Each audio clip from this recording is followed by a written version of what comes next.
Welcome to the first UCL Fantasy video of the new season, the first draft.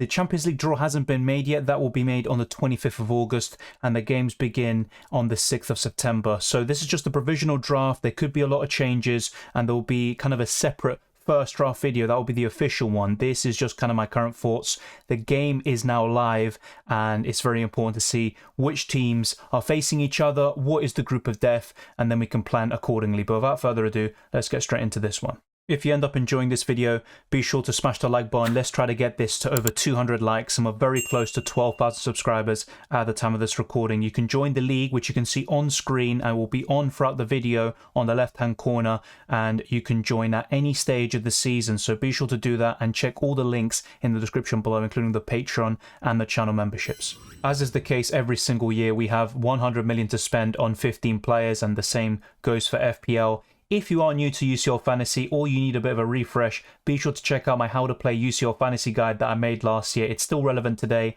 As far as I'm aware, there are no major changes to the point scoring system or the rules. If there are any changes, then I'll be keeping you updated in future videos and live streams. The only place where we have deadline streams and all of that good stuff is located here on this channel. But let's go straight into the goalkeepers. There's always going to be different alternatives, and this won't be perfect. There's going to be problems with the squad, but I'm going to give it a good go, and you can leave your thoughts down in the comment section below. I have gone for two goalkeepers who play in Madrid clubs. Thibaut Courtois, who was the best goalkeeper last season, scoring 26 more points than the second highest scoring goalkeeper, which was Alisson. An absolutely incredible performance in the Champions League final. He actually got 2 man of the matches throughout the whole Champions League campaign. And Madrid weren't anything great defensively, but Courtois was the main component. He had 5 clean sheets. He made 61 saves in the last campaign, including a penalty save from Lionel Messi. And he conceded 14 goals, which isn't great, but at the same time, he ended up winning the Champions League, a clean sheet in the final against Liverpool, who were the favourites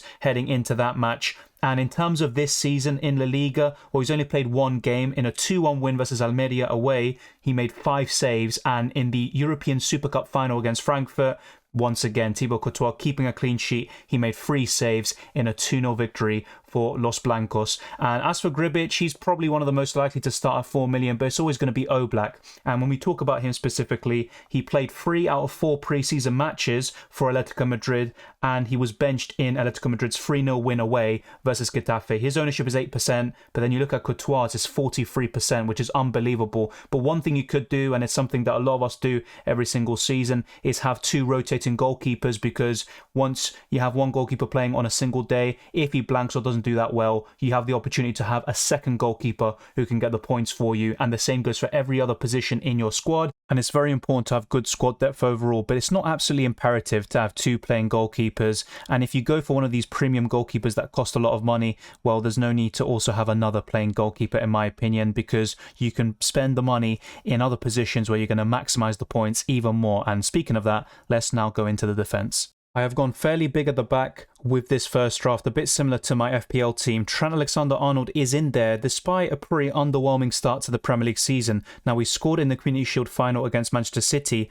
and he got 2 assists in pre-season, but he conceded 3 goals against Fulham and Palace, and Liverpool have looked a bit all over the place to start the Premier League campaign. But in the Champions League last season, Trent kept 3 clean sheets, he registered 4 assists, got 2 yellow cards, but 52 balls recovered, and I think he's a better UCL fantasy option than Robertson. In FPL, it's a bit more 50-50, and I can't really separate the two of them in most cases. But in the Champions League, I think in terms of ball recoveries, Trent Alexander-Arnold is superior, and I would recommend him over Robertson despite the price difference. And Liverpool considered 9 goals whilst Trent was on the pitch. His ownership is 36%, so he's one of the most popular defenders in the game. But there's one more who's even more popular than him, and that is Joao Cancelo. His ownership is 45%, and quite the opposite to Trent.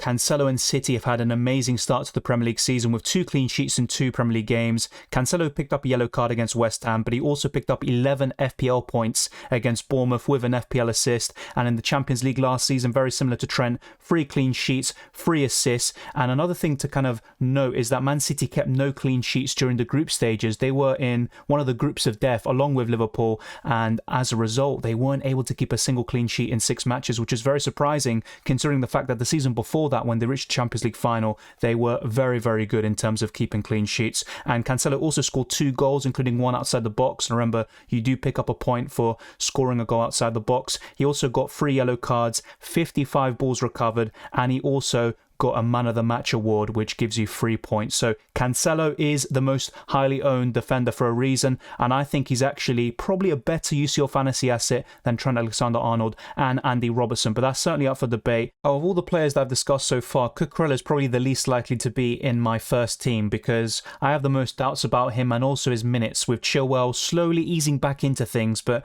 at the moment, Tuchel did say that Chilwell isn't ready to start the matches, but that might change by the time September arrives and the Champions League begins on the 6th of September. Cucurella assisted versus Spurs in his first start for Chelsea, and he got 1 goal and 1 assist for Brighton last season. His ownership is 2%, but there's not much more to comment on with Marc Cucurella. As for Alexandro, he assisted Angel Di Maria in a 3-0 victory over Sassuolo, and in the Champions League last season, Juventus kept 3 clean sheets with Alexandro in the side, conceded 6 goals, and Alexandro himself scored a goal, and he made 32 ball recoveries. At 4.5 million, I think he could be a great option, and only 6% ownership, but Reynaldo Mandava could be even better. He started in a 3-0 away win versus Getafe for Atletico Madrid. He kept 5 clean sheets for both Lille and Atletico last season in the Champions League. Only 4 goals conceded, 2 yellow cards, and 75 balls recovered, which is 1 more than Casemiro, who is second, and 2 more than Fabinho, and those 2 went all the way to the Champions League final, and Atletico were knocked out in the quarter-final. So imagine that. In terms of ball recoveries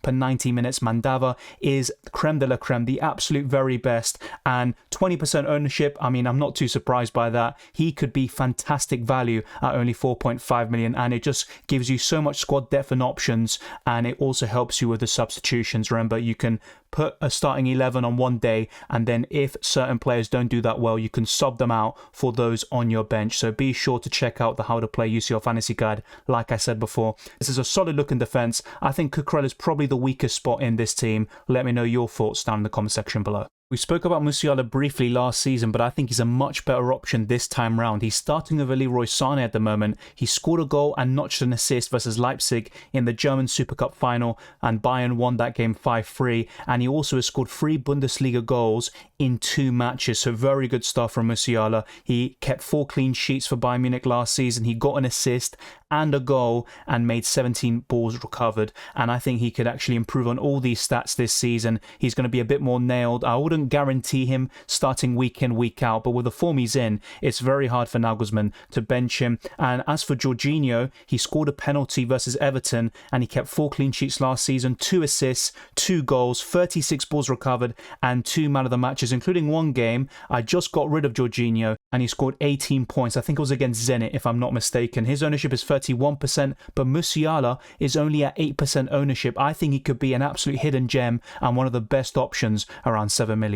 Another Bundesliga attacker that's once again doing extremely well is Nkunku. He got a penalty and scored it, as well as an assist versus Bayern Munich in the final, and 2 Bundesliga goals in 2 matches, so a return in every single game so far this season, just like with Musiala. He kept 1 clean sheet for Leipzig last season, but 7 goals is why most people were just in absolute awe of Nkunku. He also earned a penalty with 15 balls recovered and 2 Man of the Match awards. He was the 5th highest scoring midfielder last season, despite the fact that Leipzig were eliminated in the group stages. His ownership is 13% as well. I have to say with Nkunku, very good stuff, and I think he could be one of the best options, even at 9 million. As for Kevin De Bruyne, not much more needs to be said. 2 preseason goals versus Club America, 1 goal and 2 assists in 2 Premier League matches, including a masterclass performance against Bournemouth, and he kept 5 clean sheets last season, 4 assists, 2 goals, 2 yellow cards, 10 balls recovered, and 1 man of the match. And that season paled in comparison to the Champions League campaign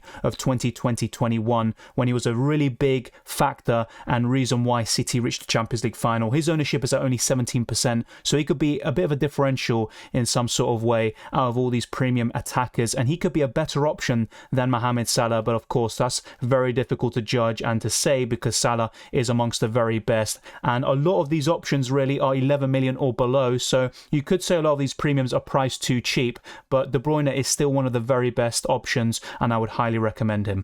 The final midfielder in this team is another one priced at 5.5 million, and that is Casemiro. I think that's a bargain. He offers those sheer ball recoveries every single season. He made the second most in the last campaign with 74. He picked up 3 yellow cards and also got 5 clean sheets. So you can also get some attacking returns. He didn't do it last season, but he has done it in the past. But you mainly want him for those ball recoveries, and it gives you another option on the bench. You're always going to have these 5 million midfielders or someone around that price that's an attacking midfielder, or maybe even a striker that's out of position and is playing for one of these weaker sides. But I would go for someone like Jorginho and Casemiro, who are going to start most games, and in the case of Casemiro, he's going to start every single time he's available, and they're going to offer the sheer consistency. They can get the clean sheet point, and if you add a few ball recovery points to that, you can easily get 5, 6 or even 7 points without getting any attacking returns. Casemiro also got an assist in the European Super Cup final versus Frankfurt, and he was one of the best players in that match. But now let's move on to the forwards, complete this draft, and we can also analyze it overall.